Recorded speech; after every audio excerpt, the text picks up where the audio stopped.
Today in this video we will start the new chapter, that is motion in a plane. Motion in a plane.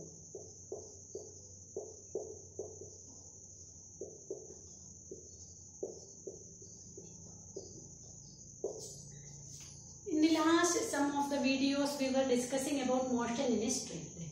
So if an object is moving in a straight line, there is no need to specify the direction, because only if it is two directions are possible. So one direction we can take it as positive and another direction we can take it as negative. So there is no need to bother about direction. No, that is not much complicated in motion in one dimension. But if the object is moving in two dimensions, what happens? It can have random direction. The varieties of direction is possible. For example, if we are considering here an object is here, okay. If I say that object is displaced 2 meters, so it can be to this direction, various directions are possible. No, lot of directions are possible. So whenever we are dealing with motion of an object in a plane, this is very much important to express or to tell about vectors. Why it is important to tell about vectors?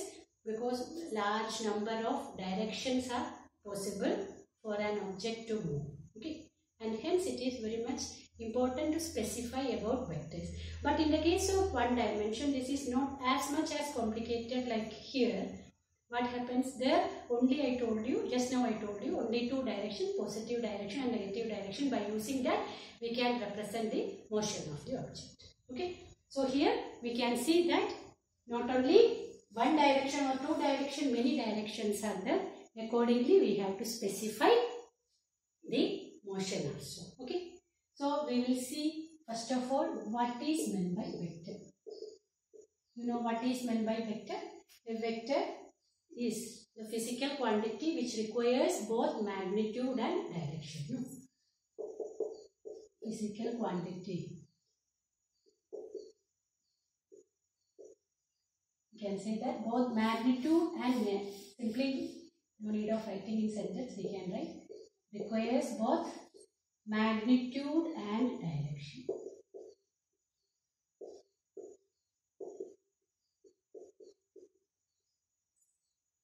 Vectors are those quantities which requires both magnitude and direction are known as vectors.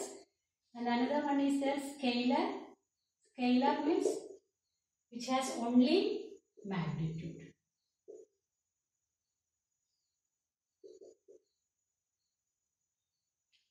So scalar has only magnitude. For example, your mass, length of the room, that is, it will not vary, in any direction. Length of the room remains same only.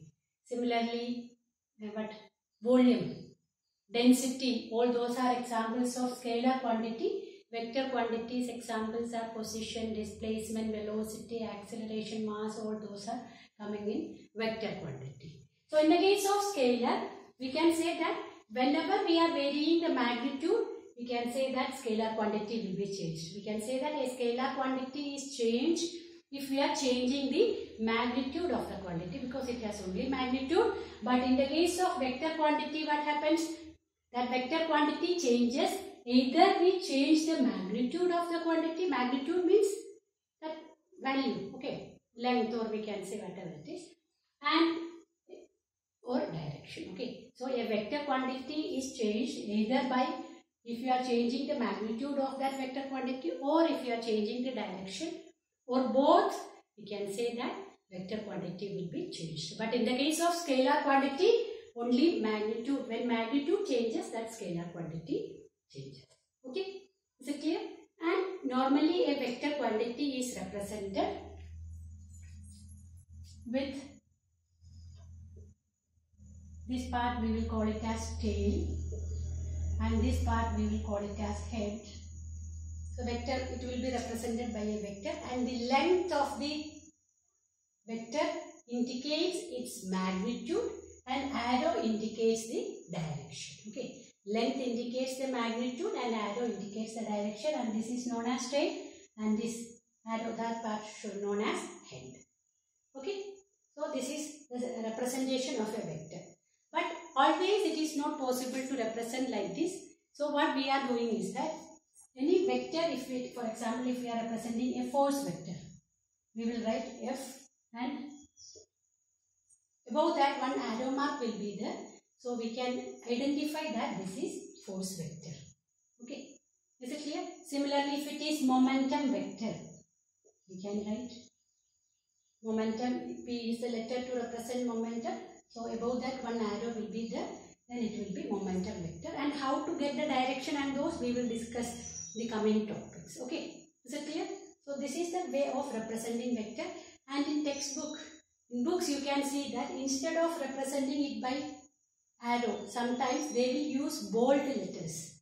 If it is represented in bold letters, it should be known that, or you should understand that it is a vector. Okay, instead of writing like this, what they will do, they will write it in a bold letter. Okay, in bold letters it will be shown. So you should know that this also is equal to vector.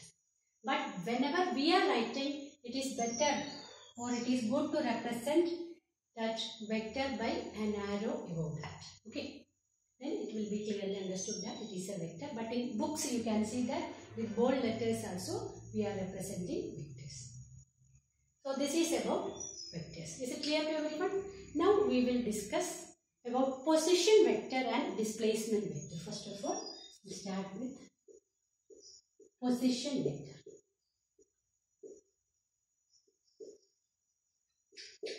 Position vector. So from the word itself it is clear that position vector says about the position of a quantity, position of an object. So a position vector is represented like this. So object, if it is at this position, from here we can draw a line. So object is at this position. Okay, so we can say this is the position vector. Okay, so position vector of an object we can write like this. So this vector OP we can write here. Vector OP is the position vector of the object. Understood? And now we will discuss about displacement vector.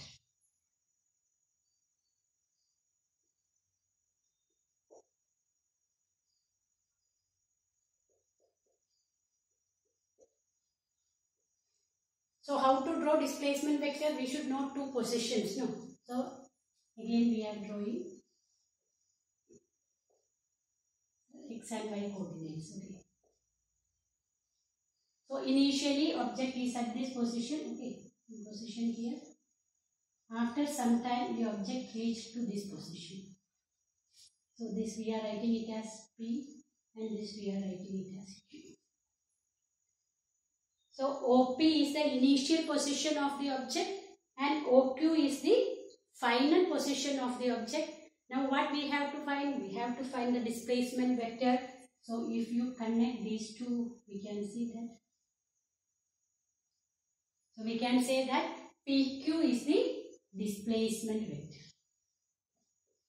So the displacement vector is given by PQ. Okay, is it clear? So this is all about position vector and velocity vector. And now we will discuss some more terms related to vectors. Okay, some more terms related to vectors. Okay.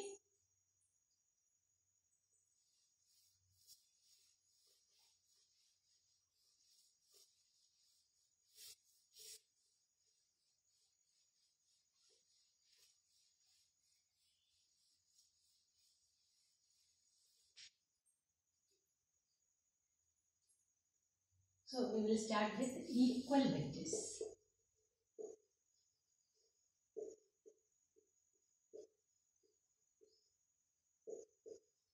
Equal vectors. So two vectors are said to be equal if they are having the same magnitude and same direction. No? So we can write two vectors are said to be equal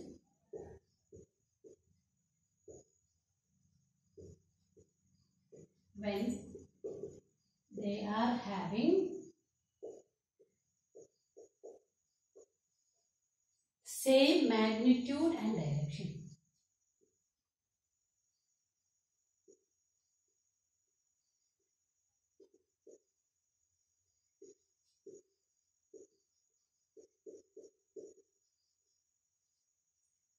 So if they are having same magnitude and if direction is same, we can say that two vectors are equal.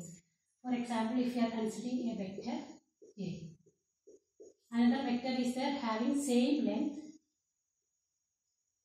B. So we can say that these two vectors are equal because they are having magnitude same and direction also they are parallel. No? So they are having same direction. So we can say that two vectors are equal. Okay. Is it clear? That is about equal vectors. Now, modulus of vector.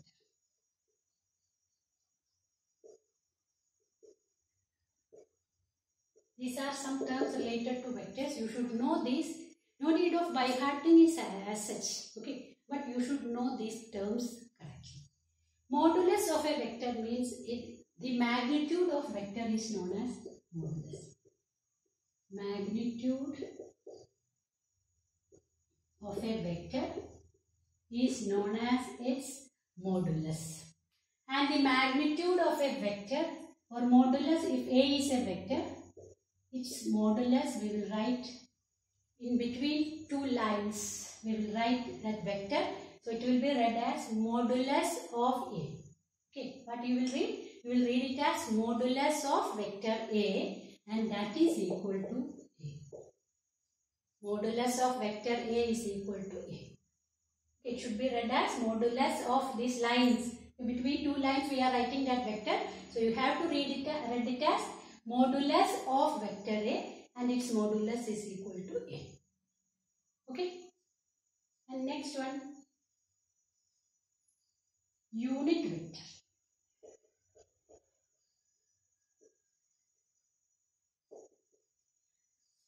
Unit vector, from the word itself says that unit vector means magnitude will be unity. So a vector whose magnitude is unit. A vector whose magnitude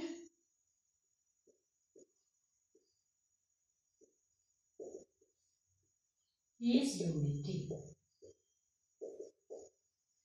A vector whose magnitude is unity is known as unit vector. And unit vector, for example, if we are writing unit vector along the direction A, that we will write it as A cap. So this will be read as A cap or A hat. Okay. So unit vector A or A cap is equal to vector A divided by modulus A. So if you are dividing a vector by its magnitude, you will get the unit vector. Okay. Is it clear? This is very important thing. If you are dividing a vector by its magnitude, you will get a unit vector, or we can write vector is equal to magnitude of A into A cap. So this indicates the magnitude of the vector and this shows the direction of the vector. Okay. So unit vector, how to obtain unit vector? You can obtain unit vector for any vector. If any vector is given also, you can find the unit vector. How to find that unit vector? You have to divide that vector by its magnitude. Now you may think that how to find the magnitude, that we will discuss in detail. Okay. So if a vector is divided by its magnitude, we will get the unit vector. Okay. And next one we will discuss negative of a vector. Negative of a vector.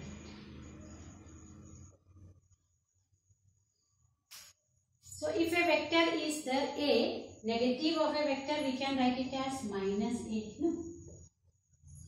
So we can say that negative of a vector will be having magnitude same but direction will be opposite to the direction of A. No? It has same magnitude but direction will be opposite to A. Okay. So that is what is meant by negative of a vector. And next we will discuss about fixed vector.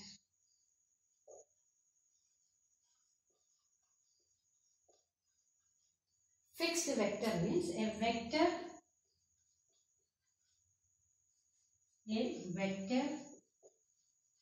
whose initial point is fixed.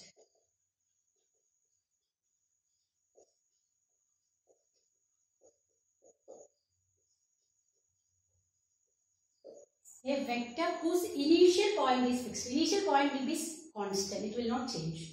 But its final point may change, final position, that final point may change, but initial point will be fixed. Such type of vectors are known as fixed vectors. For example, position vector.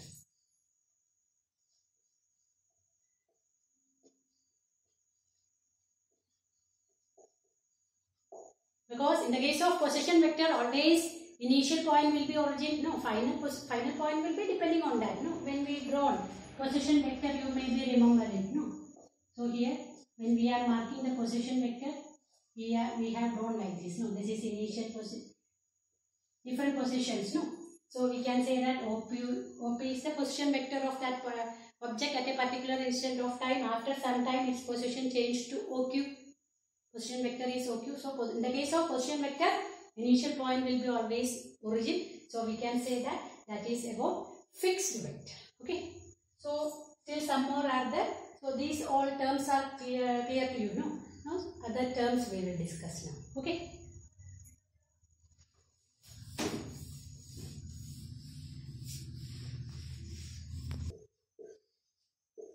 So next one we will discuss about free vector. Fixed vector already we discussed. Its initial point is fixed. Free vector means there is no such restriction. Okay. Initial point is not fixed. Example of free vector is that. Example, velocity vector of an object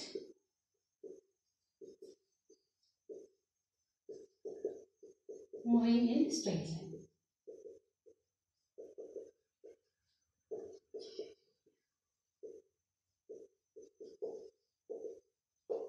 Okay. So in the case of fixed vector, its initial point is fixed. Here no restriction at all. Initial point will not be fixed. Such type of vectors are known as free vector. Example already I told you, velocity vector of an object moving in a straight line. Okay. And now we will discuss about collinear vectors.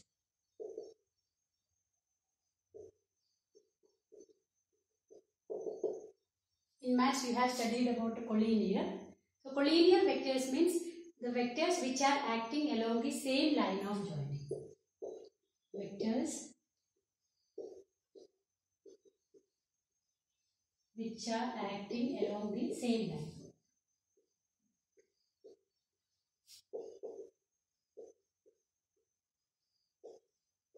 Vectors which are acting along the same line are known as collinear vectors, and the collinear vectors which are acting along the same direction are known as like vectors.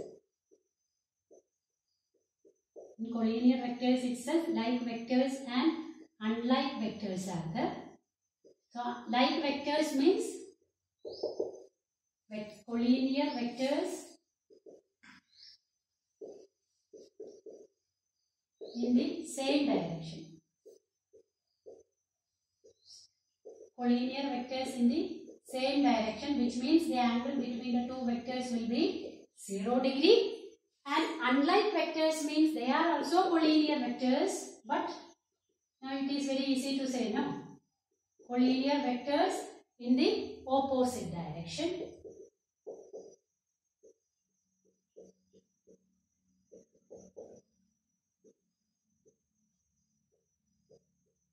So we can write here the angle between them is 180 degree.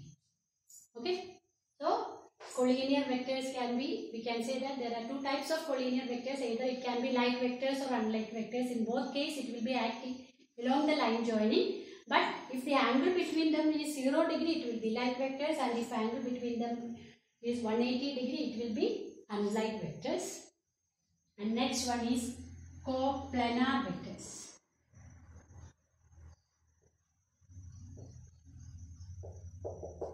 Coplanar vectors means vectors which act along the same plane. Vectors in the same plane. For example, if one vector is here and if we are showing another vector here, okay, this is A, this is B. So we can say that these two vectors are in this plane. So we can say these two vectors are coplanar. Okay. And for like vectors, already I told you, one vector is here A and another vector is here B. It's not necessary that they should have same magnitude. Okay. So we can say they are like vectors. For unlike vector, A vector is here, another vector is here B. This is an example of unlike vector. And coplanar vector means those vectors, not necessarily that only two vectors, as many vectors are there, all those vectors, if they are in the same plane, we can say them as coplanar vectors. Then co-initial vectors.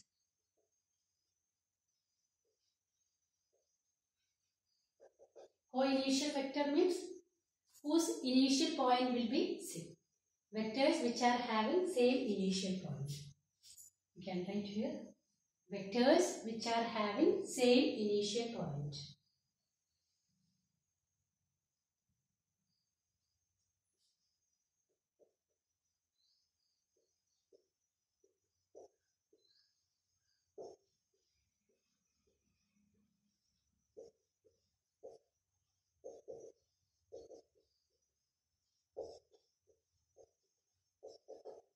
Vectors which are having same initial point are known as co-initial vector. Example is position vector itself. Their initial point will be same. Next one, coterminous vector.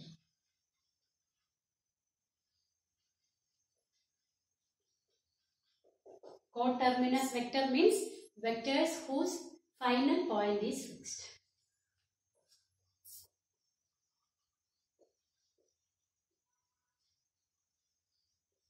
Which are having same final point.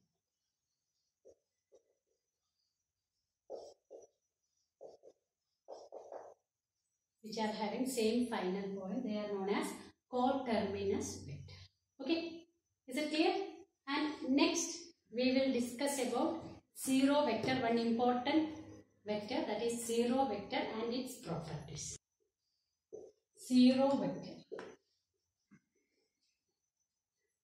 A zero vector is represented like this. 0 with an arrow above it. It is known as a zero vector. So what is the significance of this zero vector? For example, if it is given that vector A is equal to vector B. Here, A is equal to B. So what is, or find A minus B. What is A minus B? Both vectors are having same magnitude and same direction. So if you subtract A minus B, what you will get?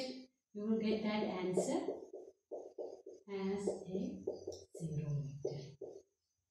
Okay. So zero vector means a vector whose magnitude is zero and it can have any direction. Okay. A vector whose magnitude is zero and can have any direction. And there are certain properties of zero vector.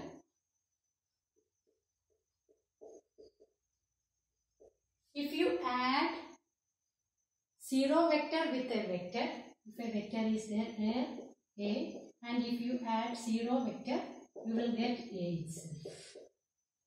This is not O, this is 0. Okay.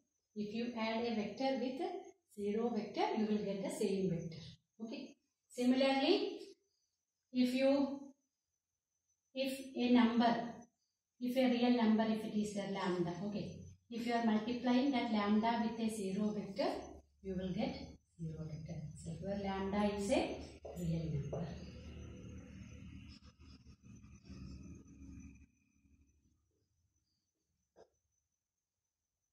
And if a vector is there A, and if you are multiplying that vector with 0, then again you will get a 0.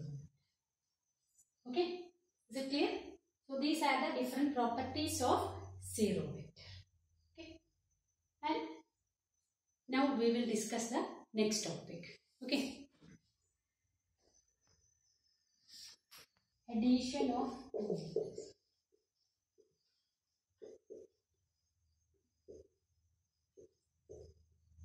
If we are adding two vectors, addition of vectors, or that is also known as composition of vector. Okay, addition or composition means it is the process of adding two or more vectors. Okay, process of adding vectors to get the resultant. So what is the specialty of the resultant vector? That resultant vector will have that resultant will be produce the same effect as that of those two. If we are considering two vectors, those two individual vector, what they will do, the same effect will be produced by the resultant vector. Okay, so that process is known as addition of vector or composition of vector, and we will discuss here two methods of addition of vector. One is known as triangle law of addition. Triangle law of vector addition. Triangle law of addition of vector, that is known as triangle law of vector addition. Okay, so we will discuss. First of all, we can write the statement and later on we can explain.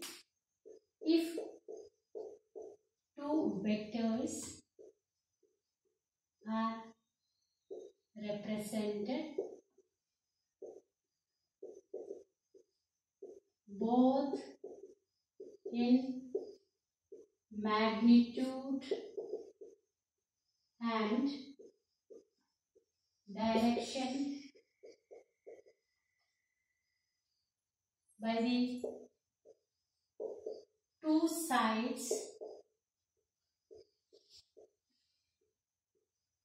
of a parallelogram,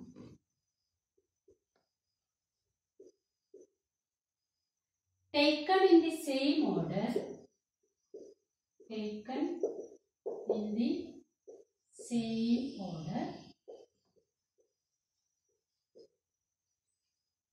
then their resultant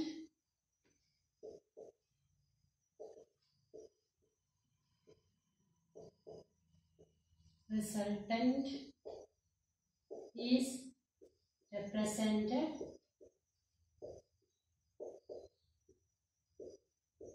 both in magnitude and direction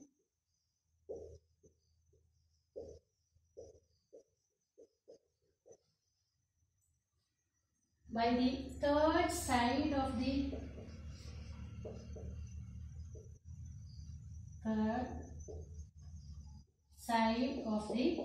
triangle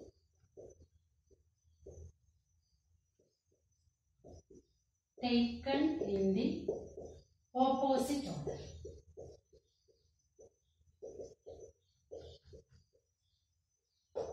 Taken in the opposite order. Seems to be lengthy, but it is very simple. So we can see that if one vector is here, okay, A, and another vector is there, B. So we have to add these two vectors. Okay, we have to find the resultant of these two. After adding these two vectors, what will be the result that we should know? What we have to do is that is mentioned if two vectors are represented both in magnitude and direction,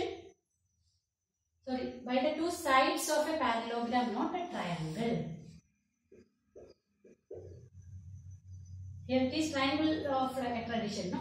So it will be triangle. Okay. So if two vectors are represented both in magnitude and direction by the two sides of a triangle, not parallelogram. Okay. By the two sides of a triangle. Okay. Here it is triangular law of vector addition. That's why triangle. So here already this vector, if we are assuming that it is side of a triangle. Now what we have to do? We have to take this vector in such a way that should be the other side. So here its head should be, or its stage should be at the head of this. So we have to take it parallelly. Okay, you can shift it parallelly so that it will be exactly this. Also you can take it up, either you can take this up, okay, and this also you can shift it so that it will be looking like. So this is our vector B. A vector is here. From the head of vector A, we are keeping this B vector. We are shifting that B vector parallel to that, so that these two can be appearing as the sides of triangle. Now, what it says, the resultant. How to find the resultant? So, resultant we can draw by the triangle. The third side will show the resultant both in magnitude and direction. Direction should be opposite. Okay. So, a vector, if we are representing a vector A here, another vector we are showing here B. So, the resultant of these two vectors will be the third side, not in the same order, in the opposite order. Okay. So, this part, this will be indicating the resultant of vector A plus B. Okay. So, this is having a vector is there whose length is equal to side of this triangle, whose direction is in this direction, and another vector. So, if the vectors are not, if it is initially it is not represented as the sides of a triangle, what you have to do, you have to shift those vectors in such a way that they can be constructed in the sides or constructed as the sides of a triangle. Okay. And taken in the, here it is very important, taken in the same order. Same order means from here it ends one vector and other vector should start from here only. Okay. So that is what is meant by taken in the same order. Then what the last part says, then the resultant is represented both in magnitude and direction by the third side of the triangle. So the third side is this, and direction they are specifying in the opposite order. So actually if you are considering that this should be, no, if you are considering in the same order means it should come from here to here, arrow should be, but it is in the opposite order.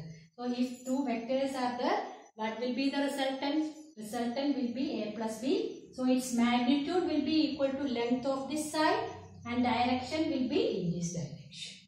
This is known as triangle law of vector addition. Okay, is it clear? So triangle law of vector addition says that if two vectors, if we can represent those two vectors as the sides of a triangle, not parallelogram, sides of a triangle taken in the same order. So length will be equal to the length of the triangle, the length of the each side will be equal to the magnitude of the vector, and direction is indicated by this taken in the same order. This is very important. Then the resultant vector will be, resultant vector means A plus B, the resultant, no, addition, no. So the resultant vector will be the vector whose magnitude and direction is given by length side, the third side of the triangle will give the magnitude of the vector and direction in the opposite order. Okay, this is known as triangle law of vector addition. Okay, so if vectors are given like this, what you have to do, you have to shift this vector such a way that it should be parallel and it can be constructed as two sides of a triangle. Then you have to construct the third side and in the opposite direction. So length will be third side's length will be the magnitude of the resultant of the vector and direction will be indicated by that direction. Okay, this is about triangle law of vector addition, and next we will discuss about parallelogram law of vector addition. Okay. So about parallelogram law of vector addition we can discuss in next video, because in parallelogram law of vector addition we have to specify, we have to find the magnitude of the vector, direction, and some long procedure is there to find that one. So that we can discuss in the next video. Okay. So today we discussed about what is meant by vector, why vectors are important in two-dimensional or three-dimensional motion, and different types of vectors, and vector addition, the simplest one, triangle law of vector addition. I hope all of you understood it. If you are having any doubt, You can communicate that to me.